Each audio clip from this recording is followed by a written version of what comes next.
Bonjour à tous, c'est Jean-Luc Roux sur sa chaîne YouTube. Aujourd'hui, nous allons parler des fonds marins avec la Marine nationale qui devrait pouvoir utiliser le sous-marin Nautil jusqu'en 2035.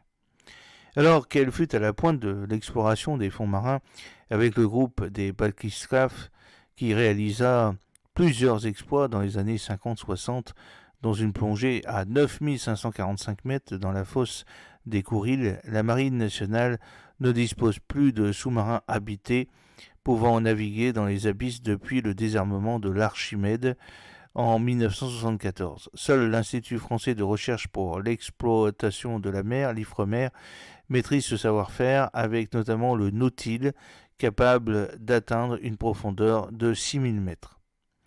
En février 2022, étant donné que les grands fonds marins font désormais partie des champs de conflictualité, le ministère des Armées dévoila une stratégie afin de permettre à la Marine nationale de se réapproprier les capacités perdues dans ce domaine, mais avec des moyens modestes, d'où l'amendement défendu par le sénateur Philippe Folliot lors de l'examen du projet de loi de programmation militaire LPM 2024-2030.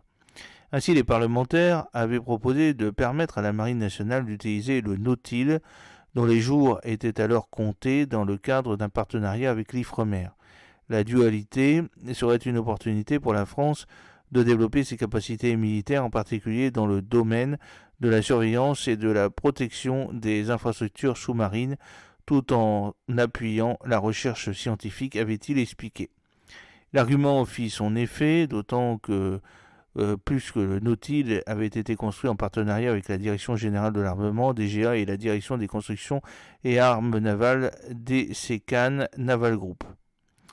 Promulguée le 1er août 2023, la LPM 2024-2030 demande en effet au gouvernement d'étudier la possibilité de faire entrer le sous-marin Nautil de l'IFREMER dans un schéma dual civil-militaire permettant de poursuivre le développement des capacités militaires dans les grands fonds tout en appuyant la recherche scientifique. Cependant, pour que rendre cela possible, encore faut-il moderniser le Nautil pour le maintenir en service au moins jusqu'en 2035, alors que l'IFREMER comptait mettre un terme à son exploitation en 2025. Pour cela, un investissement de 33 millions d'euros était nécessaire. Or, grâce au plan France 2030 supervisé par le Secrétariat général pour l'investissement, le SGPI, et à l'Agence nationale pour la recherche, l'ANR, cette somme était trouvée. C'est en effet ce qu'a annoncé l'IFREMER pour s'en féliciter le 3 septembre. L'arrêt du Nautil aurait signifié le non-renouvellement de compétences techniques et opérationnelles rares, ainsi que la perte de tout un savoir-faire.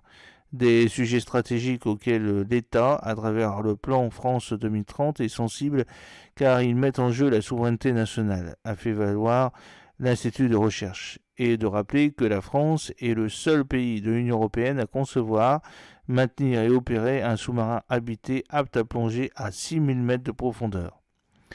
Pour rappel, affichant un déplacement de 18 tonnes environ, le Nautil est équipé de 3 hublots à grand champ de vision, de 10 projecteurs à LED, d'un sonnaire permettant la détection d'objets dans un rayon de 300 mètres, de 2 caméras haute définition et de 2 bras manipulateurs, conçus en titane et pouvant accueillir 3 personnes à son bord, 2 pilotes et un scientifique.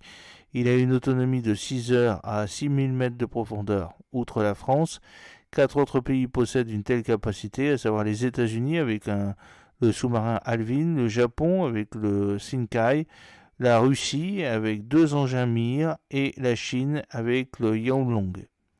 J'espère que cette petite vidéo vous a plu. N'oubliez pas de cliquer sur le pouce pour la promouvoir, de vous abonner si ce n'est pas encore fait et de partager cette vidéo sur vos réseaux sociaux. A très bientôt, fidèlement, Jean-Luc Roux.